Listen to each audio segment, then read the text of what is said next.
the title of kind of this section that Dowin handed me was Why Diversity Matters. And I tell you, I must have tossed and turned on this one because I was like, well, I know why it matters to me, but why should it matter to all of us, particularly as it relates to GME and building best practices for our programs? So diversity isn't just about race and gender, which is what a lot of people consider. It's about diversity of background, diversity of thought, mindset. It's an action. Inclusivity is cultural, and belonging is a feeling. Change doesn't start from top down. It happens at every level. So therefore, we can all be leaders in this if we choose to be, and we have a responsibility for making people we know feel comfortable. So we are all aware of our changing national landscape. And this is just U.S. Census data from 2010 to 2017. There have been some shifts, and then projected to 2060, the shift is that the majority will become the minority. So how does that impact what our patients are seeing and how we're delivering care? So when I looked and when I thought about, why does diversity matter? Well, why does it matter to our organizations? Well, this data comes from McKinsey, which is a American worldwide management consulting firm which conducts research, quantitative and qualitative analysis to evaluate management decisions across public and the private sector. They did a 2015 report about diversity matters, examining data from across over 366 public organizations and private organizations across Canada, Latin America, United Kingdom, and the United States. And basically what it determined was that companies in the top quartile for diversity actually outperformed.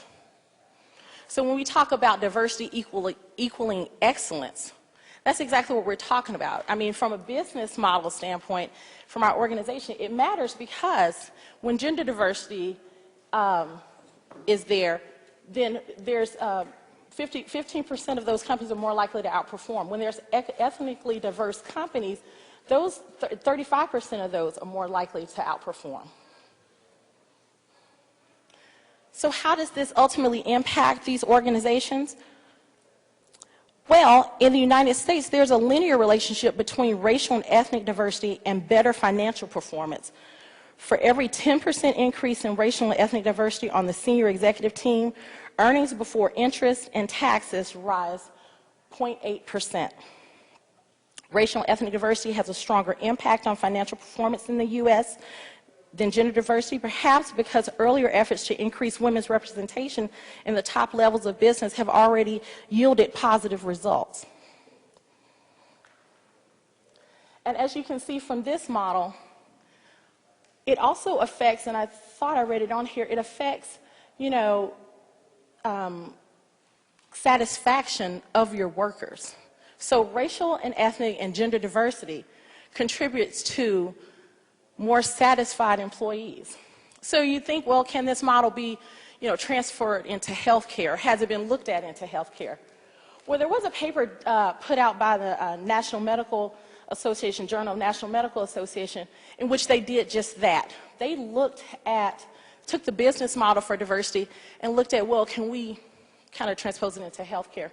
Diversity can help organizations improve both patient care quality and financial results. Return on investment in diversity can be maximized when guided deliberately by existing evidence.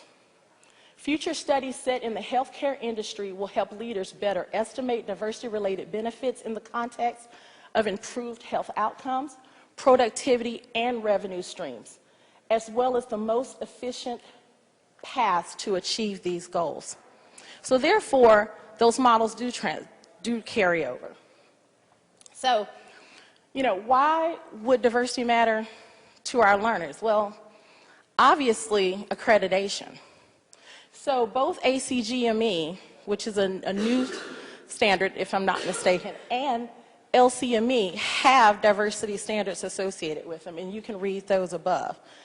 And so programs, residency programs, and schools, and the medical schools are looking at, well, how do we enhance our environment for our learner to make sure that our learners are benefiting from all that a diverse population has to offer.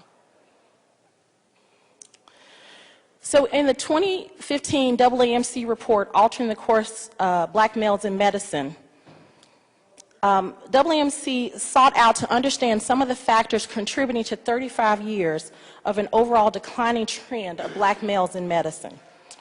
The report aimed to point out and help describe drivers of this decline, why there was declines in applications, matriculation, because ultimately this yields our population towards the next level, towards GME, towards faculty. And we all know that exposure to a racially, ethnically diverse, and I would also add diversity within adding LGBT to that, a diverse set of peers allows students to experience different perspectives on patients' illnesses and results in better treatment for our patients. We also just look at the numbers. Let's see, this is AAMC data from snapshot from 2018. As you can tell of our faculty, there's really not a lot of, faculty to go around. If we don't increase the pool starting out from, our medical schools, then we won't have faculty to kind of add to this within academic medicine. It has been shown that underrepresented minority and LGBT physicians are more likely to be involved in practice, research, education, scholarship, service, and mentorship activities aligned with their identity. This comes out of information out of a research paper done by Maria Soto Green, and J.P. Sanchez was also on this out of the Being Gap program, if you've ever heard of it. But what it tells us is that when we don't have a diverse pool of faculty there, then it kind of increases the burden on a lot of people to try to aid in mentorship, scholarship, for those specialized groups. So if we increase the pool, we will create more innovative research, innovative scholarship, allow a broader range of mentorship for our learners. And this paper by Lawrenson addressed the issue of diversity in medical education, improves the learning and cross-cultural competencies for all doctors. That ultimately means that if we improve cross-cultural competencies for our learners, we will ultimately improve patient care. So, why does diversity matter for our patients? Increased physician diversity is often associated with greater access to care for patients with low income, racial, ethnic minority, non-English speaking patients, and individuals with Medicaid. I also add that it also helps to increase greater access for our LGBT patients, LGBT youth that don't necessarily see identities within the physician pool sometimes. So what we kind of find out is that a diverse physician workforce equals quality patient care. It increases access to care, increases patient satisfaction. It increases the number of stakeholders to develop these policies, and it increases innovative studies contributors can make on health disparities. And so we get back to why diversity matters. Well, it matters to me. So what you can tell off this picture, this is the, as I mentioned, I just transferred from Alabama to Wake, and so this is the last party that I provided for my son and a group of his friends. And what you can see is that this is a very racial, ethnic, diverse group of children. Well, what you don't see is that they are also economically diverse. Their parents come from various educational backgrounds. Some of them are doctors. Some of them barely graduated high school. And so as Dr. Mark Neve wrote, talent is universal, but opportunity is not. If we don't make a conscious effort, a conscious decision to be change agents, then future generations will suffer as a result of our inability to cultivate an environment that is conducive to the advancement of diversity and inclusion efforts. And so that's why this is important to me. So, there is an activity that I would like for us all to do. We're going to, because I know sitting down for 4 hours is not going to go well for anybody. We're all used to running around all day. But I know some of you may have participated in Diversity Walk before. Can I have a show of hands of how many who have? And okay, so there's a group of people that haven't. That's great. So what we're going to do, I think it's going to be best to line up towards the back. And as we kind of go towards the back, I will kind of read the background. So although the U.S. population continues to become more diverse, ethnic, racial, healthcare disparities persist. We are here today because we have an interest in learning more about how to improve diversity and inclusion and decreasing these disparities. This diversity includes race, ethnicity, gender, sexual orientation, geographical location, and socioeconomic status, amongst other things. In this exercise, we will tap into areas where we will acknowledge, embrace, and celebrate this diversity. This exercise will also help you to explore feelings of how you are different from your colleagues. And it is in these differences we are strengthened and grow as a community. Please use this as a moment to share and reflect on the following. When and if you have felt different by the essence of what makes you who you are. How will you care and will care for your patients from various backgrounds? How you broaden your awareness and perspective on your biases, and perhaps understand how these biases may impact how you care for patients. How you will strengthen your ability to enhance your professionalism in and around patients, colleagues, and staff with diverse backgrounds. So we've lined ourselves up across one side of the room. You're going to hear me read a statement. If the statement applies to you, walk slowly forward, and then pause for, turn around and face that side, and then for 10 seconds, and then on my cue, and I usually say thank you, I want you to walk back. Please be honest. This should be, the whole thing should be about 30 seconds or less. 10 seconds to walk, 10 seconds to pause, 10 seconds to walk back. There will be no verbal or physical communication once the exercise has begun. Consider how you feel as the exercise is in progress and extrapolate those feelings to the care of your patients. Pay attention to your surroundings, how you felt, how your colleagues may be feeling. And there will be time for sharing afterwards. Are there any questions? Okay. If not, let's begin. Please step forward if you have brown hair.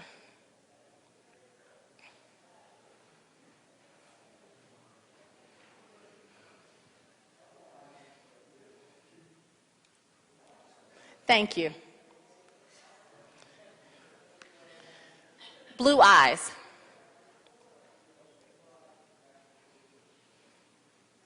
Thank you.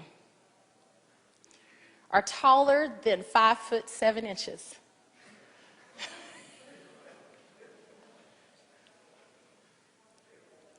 Thank you. Have on white underwear. Okay. Thank you. I promise it's on here. Are an only child.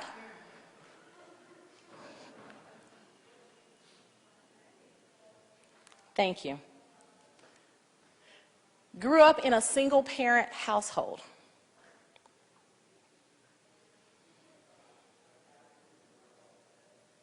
Thank you.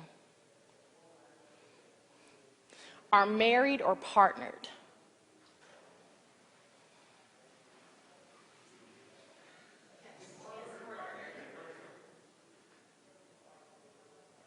Thank you. Have or are raising children.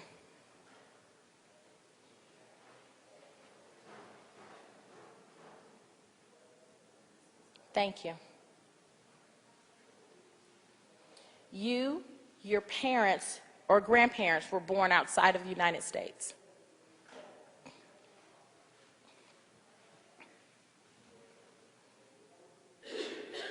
Thank you. You consider yourself Black, Asian, Latina, or another underrepresented minority.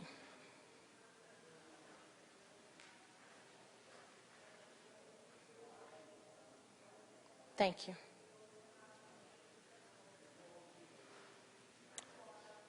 You identify yourself as lesbian, gay, transsexual, or bisexual.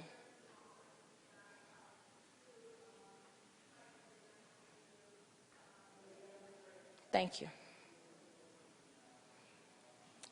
Has a family member or friend who is lesbian, gay, transsexual, or bisexual.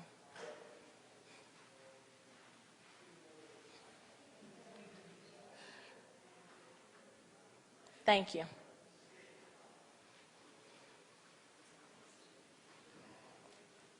Have ever been called a nigger, spick, fag, or other derogatory slur?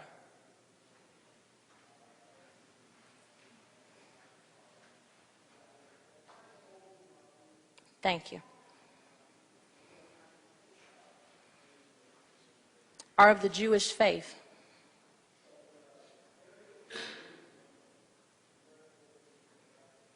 Thank you. Of the Christian faith.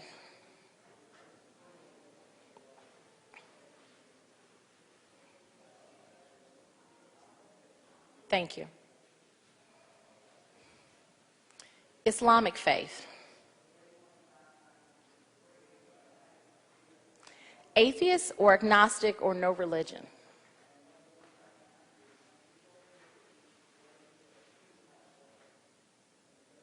Thank you. Grew up poor, on welfare, public assistance, or family assistance.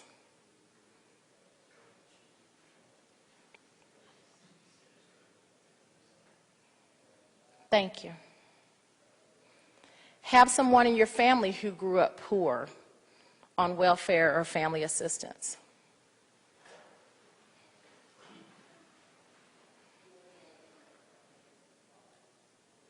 Thank you. Have been hospitalized as a child or teenager.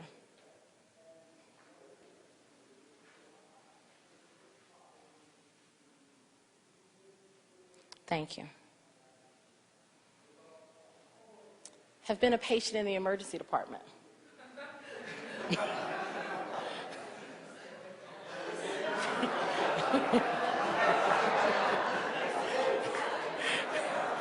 Thank you.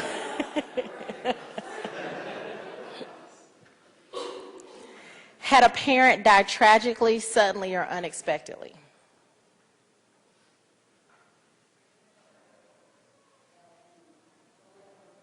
Thank you. Had an other close family member or friend die tragically, suddenly, or unexpectedly.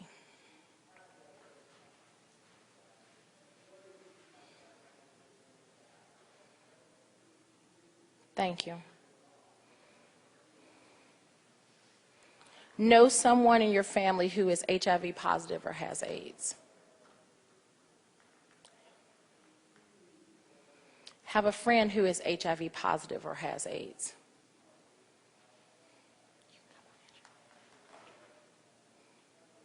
Thank you.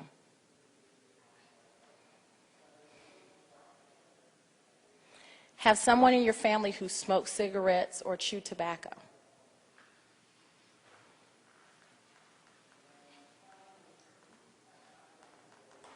Thank you.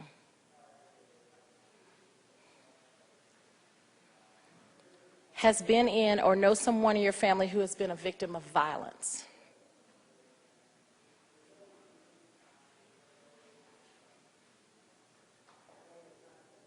Thank you.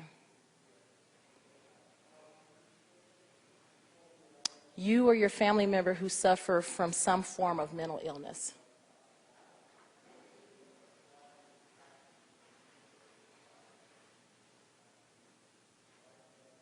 Thank you.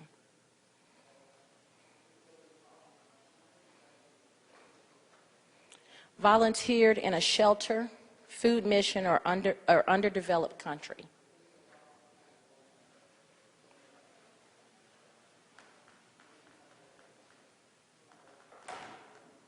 Thank you. Wish you were doing something else other than medicine?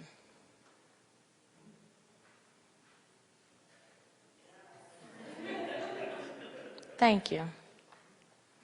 I thank you all. We can come back to our seats and let's pause for discussion and reflection.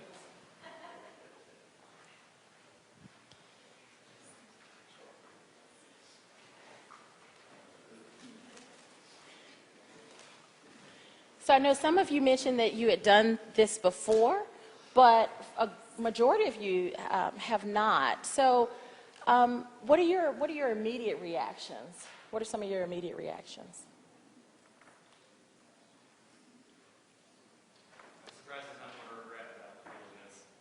Oh. Mathematician, right? He said he was surprised there wasn't more regret about the field of medicine. That's just today, though. It was nice to see that other people have gone through similar experiences as you have, because a lot of times with these sorts of things you feel like you're alone and sort of isolate yourself in that experience, so that was nice. That's okay. It was interesting to see some experiences I assumed were kind of universal that weren't, and vice versa. So.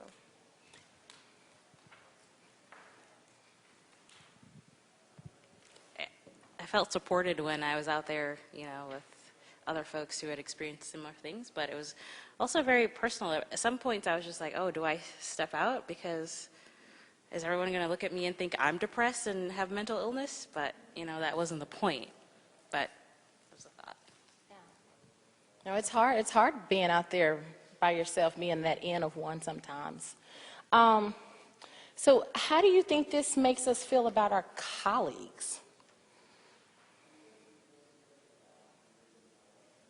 Anybody? Any thoughts? Sorry. I think it goes along what you were saying. I think it was reassuring, and I was almost surprised at the diversity that was present amongst us. I mean, I think it's a skewed population since we're, you know, interested in this, that sometimes automatically implies that a certain part of us is underrepresented, but it was not something that I expected, and I think it was very reassuring for me. Any other comments?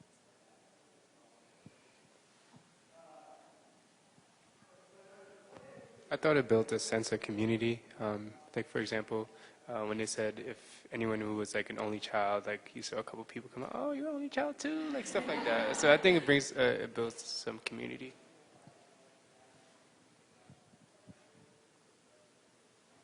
I'm going to get all my steps in today. I'm telling you, because I've been sitting down. It makes me feel like for my colleagues at home, like I feel like maybe I don't know them enough or enough of their identities. So how does this make us feel about our patients, the patients that we serve? I'm not going to put my back to you, sorry. Any thoughts? I think it's all about not knowing what's going on in other people's lives and what's not. We don't know what's going on in other people's minds and what other people's experiences are. And it's just that reminder of maybe, being thoughtful and patient and accepting.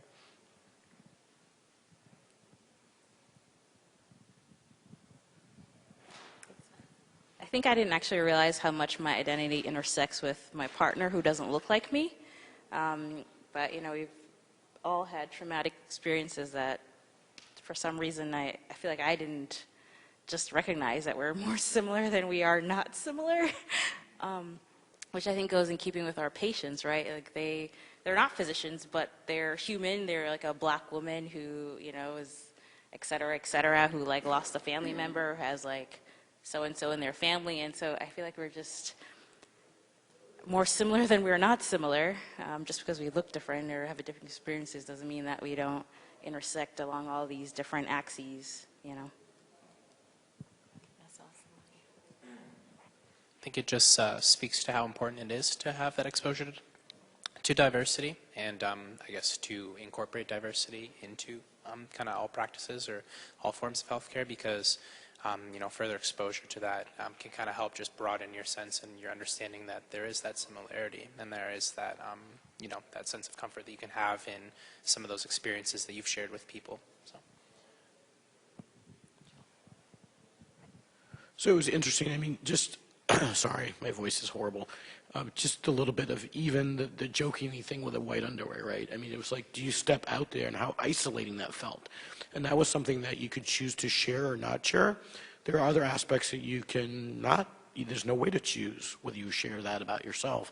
But it just shows us that, people have amazing strength in their own diversities and their own experiences, and we can all grow and share with that, and we need to support that. And I think that's a good summary in terms of because the next question I hear was like, what do we take away from this experience, this exercise? And I think that's a great point. We choose to share what we share with other people. But at least, from my side looking out at it, I could see where it would be difficult kind of being out there on that island by yourself and saying, okay, do I want to step out there because I might be the only one in this, or there could be someone that's just as afraid as you to share that information. I think this was just a good reminder for me to not make assumptions about people because it's so easy to do that, like when you are watching the news and just realizing where we are as a culture and society. It's like very polarized and people are quick to make assumptions. So it's just a good reminder for me to try not to do that. Or when I find myself doing it, like be aware that I'm doing it and take a step back and reflect. And check our biases. So yeah. Well, I thank you all because I know that can be difficult and bring up a lot of deep emotion for some, particularly as some of the tougher questions get asked. And I thank you for your honesty and your participation in this. And I will turn this over back to Dowin.